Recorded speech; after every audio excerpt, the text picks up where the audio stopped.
Earlier I read one of my favorite books, Miss Nelson is Missing. And now I'm going to read you another book from that series, Miss Nelson is Back. So if you didn't read this one first, Miss Nelson is Missing, play that one first before you enjoy this one. Miss Nelson is Back, written and illustrated by Harry Allard and James Marshall. Miss Nelson is back. On Friday, Miss Nelson told her class she was going to have her tonsils out. "I'll be away next week," she said, "and I expect you to behave."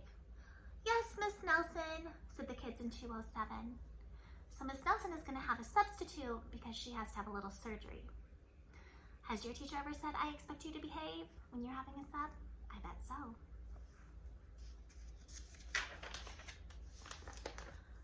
But at recess, it was another story. "Well," said the kids, "while Miss Nelson is away, we can really act up." "Not so fast," said a big kid from room 309. "Haven't you heard of Miss Viola Swamp?" Oh, you guys have heard of her, right? From the first story. "Who?" said Miss Nelson's kids. "Miss Swamp is the meanest substitute in the whole world," said the big kid. "Nobody acts up when she's around." "Oh," said Miss Nelson's kids. "She's a real witch," said the big kid. "Oh," said Miss Nelson's kids. "I'll just bet you get the swamp," said the big kid. Look at how afraid Miss Nelson's kids are. Just hearing about the swamp. They haven't even seen Miss Swamp yet.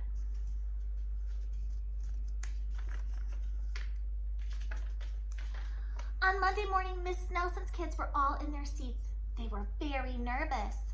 Some of them had not slept well all weekend. I think they were worried about their substitute.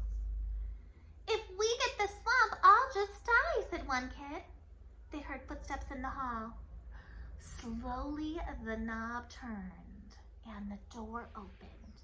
Now let's make a prediction. Looking at this picture clue, does this look like Miss Viola Swamp? I don't think so. Let's see, who do you think that might be? Could it be another teacher down the hall? Could it possibly be the principal? Or maybe even Detective McSmog from our first story? Well, let's read and find out. It was Mr. Blansworth, the principal. Oh, we were right, the principal. "I shall take over this class," he said. Miss Nelson's kids were so relieved. Remember, they were relieved because they didn't have Miss Swamp. But soon they learned that Mr. Blansworth was not a lot of fun. All morning, Mr. Blansworth tried to amuse the class with his corny card tricks. See his card tricks? "Oh, brother," said the class. That afternoon, Mr. Blansworth showed the class his favorite shadow pictures. "This is kid stuff," said the class. The next day, Mr. Blansworth demonstrated his favorite bird calls. They were not a success. And for 2 days, Mr. Blansworth showed slides of his goldfish, Lucy. Miss Nelson's kids had never been so bored. Were they learning anything? No, Mr. Blansworth wasn't teaching any of the lessons he should have been teaching. He's not a very good substitute. While dusting erasers in the schoolyard, 3 of the kids of 207 discussed the situation. "Something will have to be done," they said. "We must get rid of Mr. Blansworth."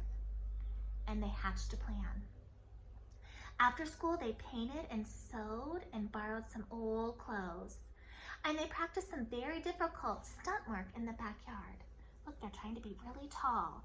And they're making new clothes, like a costume. What do you think they might be doing? Let's turn the page and find out. The next day, they weren't in class. "That's too bad," said Mr. Blansworth. "They'll miss all of the excitement." Mr. Blansworth was about to show the class his collection of ballpoint pens from all over the world when someone came to the door. Slowly, the knob turned and the door opened. Now, we know it can't be Mr. Blansworth. He's already there. Miss Nelson has had surgery, so she's at home. Do you think it could be Viola Swamp? Take a look at that shadow. What do you think? You think it could be her? Let's turn the page and find out. Oh, look, to the class. Miss Nelson is back. Is this really Mrs. Nelson? No, remember what we just read.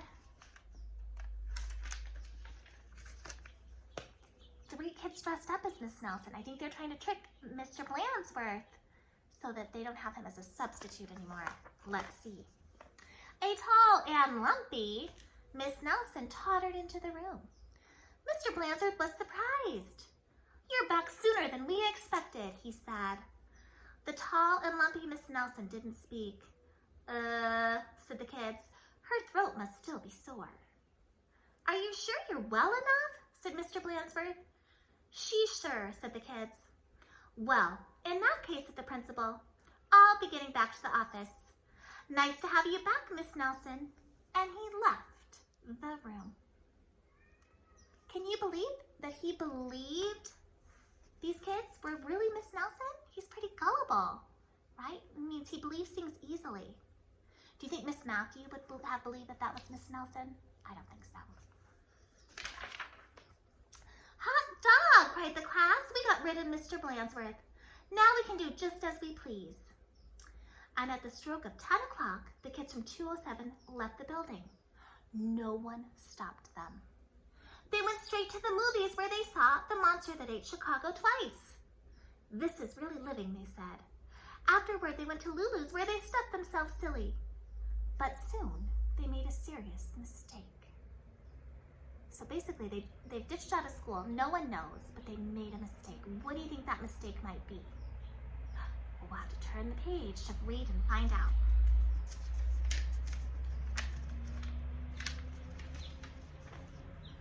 Heading back to school, they passed Miss Nelson's house. Do you see? Oh, there she is in bed. Miss Nelson couldn't believe her eyes. "Those are my kids," she said in a scratchy voice. "What are they doing out of school, and who is that with them?" Miss Nelson telephoned Mr. Blansworth to see what was going on. "You're not Miss Nelson," said Mr. Blansworth. "Miss Nelson is back." And he hung up. "Can't fool me," he said. Said Miss Nelson. "Something will have to be done." And she went into her closet. Now think back, guys. From Miss Nelson is missing. Think about what she did in this book. Do you think the same thing is going to happen here? She's going back into her closet. Give me a thumbs up, yes, a thumbs down, no. All right, let's read. Keep reading so we can see what happens. Back in 207, Miss Nelson's kids were spending an enjoyable afternoon. They were very pleased with themselves. "We should do this more often," they said. They did not notice the figure out in the hall. Slowly, the knob turned, and the door opened. Now, the first time was Mr. Blansworth. The second time was who? Miss Nelson, but the kids dressed up as Miss Nelson. Who do you think is at the door the third time? Look at that picture clue. It could be Miss Viola Swamp. Let's see. "My name is Viola Swamp," said the lady in a scratchy voice. "Yikes!" cried the kids. "A swamp!" And listen, she has a scratchy voice. Now we know Miss Nelson already dressed up in the first book as Miss Viola Swamp, and she has a scratchy voice in this book because she had her tonsils out. I think this is Miss Nelson. She's dressed up again as Miss Viola Swamp. "That's right," said Miss Swamp, "and I'm here to whip this class into shape. Get back to those desks on the double." The class did as it was told. The big kid from room 309 was certainly right. Miss Swamp was a real witch. Look at their faces. They look terrified. She knew how to get results. The class did a whole week's work in no time. "We shouldn't have gotten rid of Mr. Blansworth," they said. "Pipe down," said the Swamp, or just then something under her desk caught her attention. It was a mask. Look, the Miss Nelson mask. "Aha," said Miss Swamp. "So that's your little game." And she tried on the mask just as Mr. Blansworth stepped into the room. "Miss Nelson," said Mr. Blansworth, "I'm of the opinion that someone has been impersonating you." "Uh-oh," whispered the kids. "You don't say," said Miss Swamp. "Probably just some kids acting up. I'm sure it won't happen again." And Mr. Blansworth left. So again, he's really gullible. That means he'll believe anything. He believed that this mask is really Miss Nelson. But really it is Miss Nelson, right? Dressed as Miss Viola Swamp. And it won't, will it? Said Miss Swamp to the class. A minute later, Miss Nelson appeared. I'm back, she said. Look at how fast that was. From Miss Swamp to Miss Nelson. Hot dog, cried the kids. Are we glad to have you? Didn't you have fun with Mr. Blandsworth? Asked Miss Nelson. Said the kids. They decided not to mention Miss Viola Swamp, but they wondered why Miss Nelson hadn't seen her in the hall. Now ask yourself, why hadn't Miss Nelson seen Miss Swamp in the hall? You're right, because Miss Nelson is really Miss Swamp. She just dresses up when the kids are naughty. Can you imagine if one of your teachers, like Mrs. Pingle or Mrs. Perea or Miss Burrell or Miss Willie, dressed up as Miss Swamp? Wouldn't that be crazy? All right, guys. Well, the kindergarten teachers and I miss you. We hope you're being good listeners so your moms and dads don't have to act like Miss Swamp from this book.